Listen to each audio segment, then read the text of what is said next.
imagine waking up one day to find Jason Lee trending, not for his usual celebrity gossip, but for allegedly embezzling public funds while holding a political office. Yes, that Jason Lee, the same guy known for throwing verbal grenades on Hollywood Unlocked, somehow ended up as the vice mayor of Stockton, California. And just as quickly, he found himself at the center of a financial disaster that had folks wondering how in the world this ever happened in the first place. The timeline was messy, fast, and straight out of a Netflix drama. Jason was appointed by Mayor Christina Fugazi in November. By January, he officially took office, and by May, boom, he was under investigation for allegedly mishandling $50,000 0 cents from the city's risk mitigation fund. The money was used to back a live show of Wild 'N Out, which flopped so hard it needed government CPR just to stay afloat. Instead of canceling, the city threw in taxpayer cash, and that's when things got weird. Real weird. Former city manager Steve Cangelo blew the whistle, saying Jason greenlit the use of public funds without proper approval.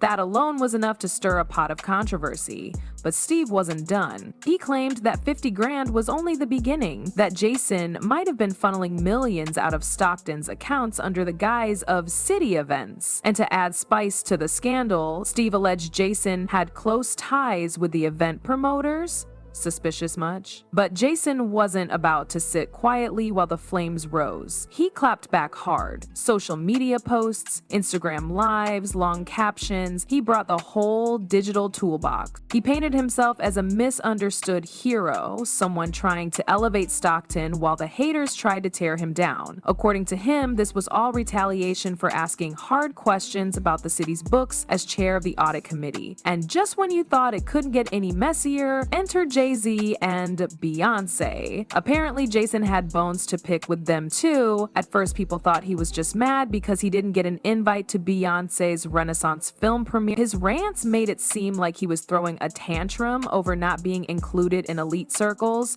No Rock Nation brunch, no free perfume samples, no backstage passes.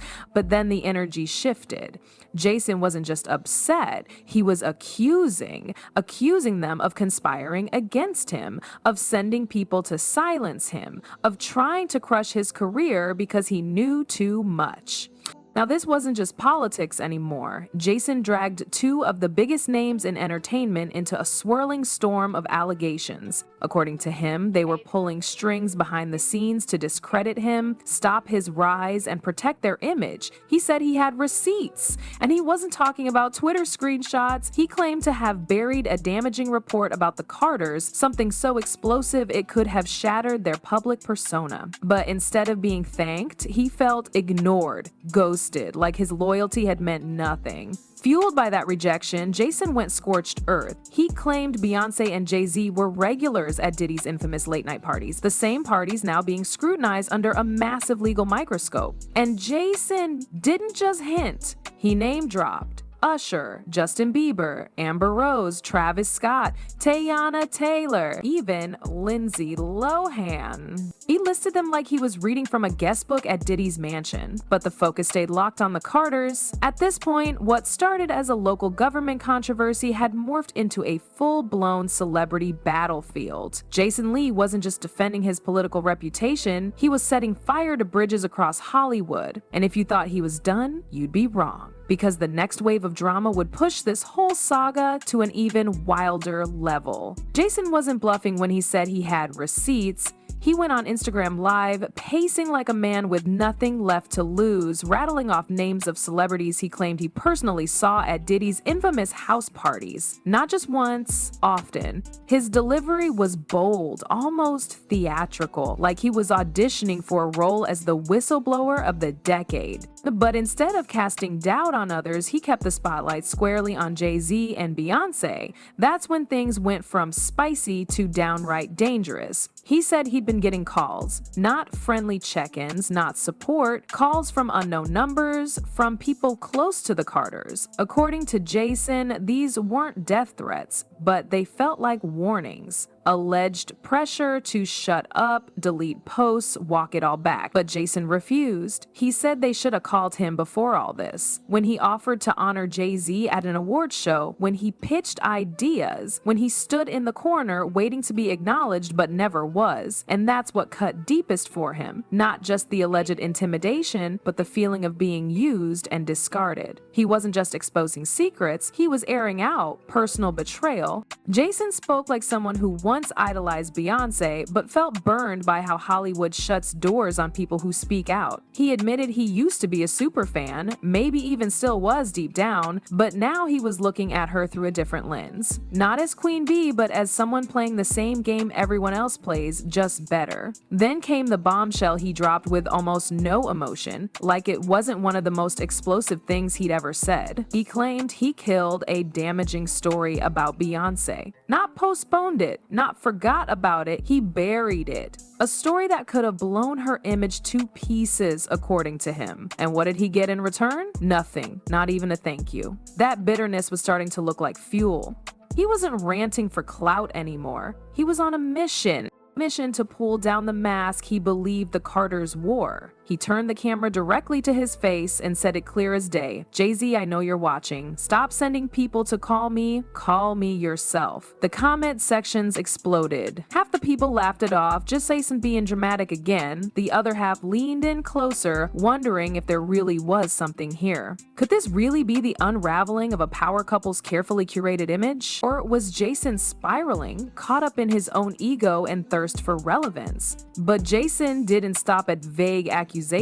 He framed the entire industry as a machine, one that praises Black excellence only when it's convenient, one that chews people up behind the scenes and spits them out when they ask for acknowledgement. He said Hollywood was like Jeffrey Dahmer, smiling on the outside, sinister underneath. And he wasn't the first to say that, but he might have been the loudest at that moment. He painted Beyoncé as someone obsessed with controlling her image, someone who allegedly ices out anyone who steps out of line. He suggested her clean reputation wasn't luck, it was strategy, power. Yeah. PR on steroids, and if you crossed her or her circle, you got erased, not confronted. You just disappeared from the room, the conversation, the opportunities. Jason said that was exactly what happened to him. He went from insider to ghosted real quick, and now he was taking that erasure personally. What really hit different, though, was how calm Jason was about the chaos. He wasn't screaming or crying, he was collected, like he'd rehearsed this takedown in his head for years, and maybe he had, because everything about his tone said one thing loud and clear. This was only the beginning. Jason wasn't just calling out celebrities anymore. He was tearing down the whole system, brick by brick. He made it clear that this wasn't just about one missed invite or some deleted texts. This was about power. Who has it, who's allowed to keep it, and who gets punished for speaking the wrong name out loud. And in his version of reality, Jay-Z wasn't just a rapper or a businessman. He was a gatekeeper, someone who had allegedly built an invisible empire made of favors, silence, and control. He claimed Jay had his hands in everything: music, politics, media deals. That if someone stepped out of line, they didn't just lose access to parties or playlists. They vanished. Careers dried up, phone calls stopped. People who once said brother in public suddenly didn't know your name. Jason framed this whole experience like a punishment for refusing to stay quiet, a reminder that in Hollywood, loyalty wasn't mutual. It was a contract, and breaking it came with consequences. But Jason wasn't backing down. In fact, he started going further. He suggested that certain scandals in the past, big ones, were cleaned up or covered up before they ever hit the surface. Not because they weren't true, but because powerful people had the resources to make them disappear. He never gave specific details, but his tone was enough to stir curiosity and suspicion. He made people wonder what else might have been swept under the rug for the sake of protecting billion-dollar images. His followers were torn. Some said he was exposing hard truths no one else had the courage to say. Others said he was spiraling, just another personality who flew too close to the sun and got burned. around. But Jason didn't seem concerned with winning anyone over.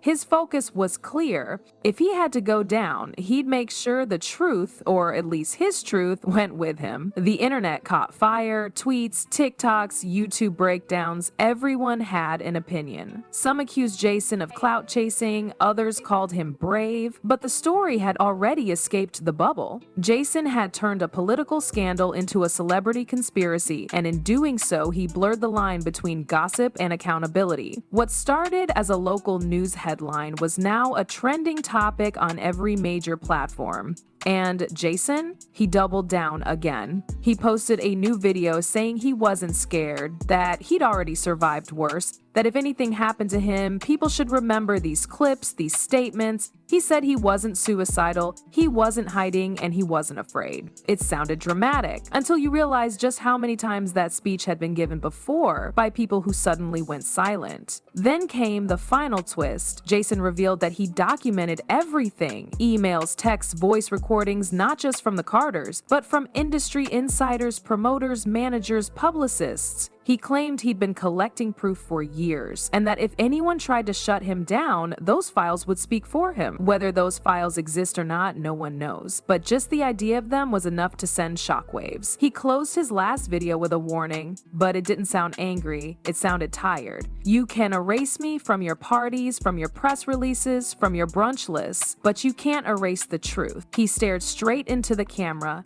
dead serious. I was never your problem. I was just the mirror. Now, the question isn't whether Jason's telling the truth, it's whether the industry's ready for someone who stops whispering and starts shouting, and judging by the reaction, maybe, just maybe, that's what scares them most.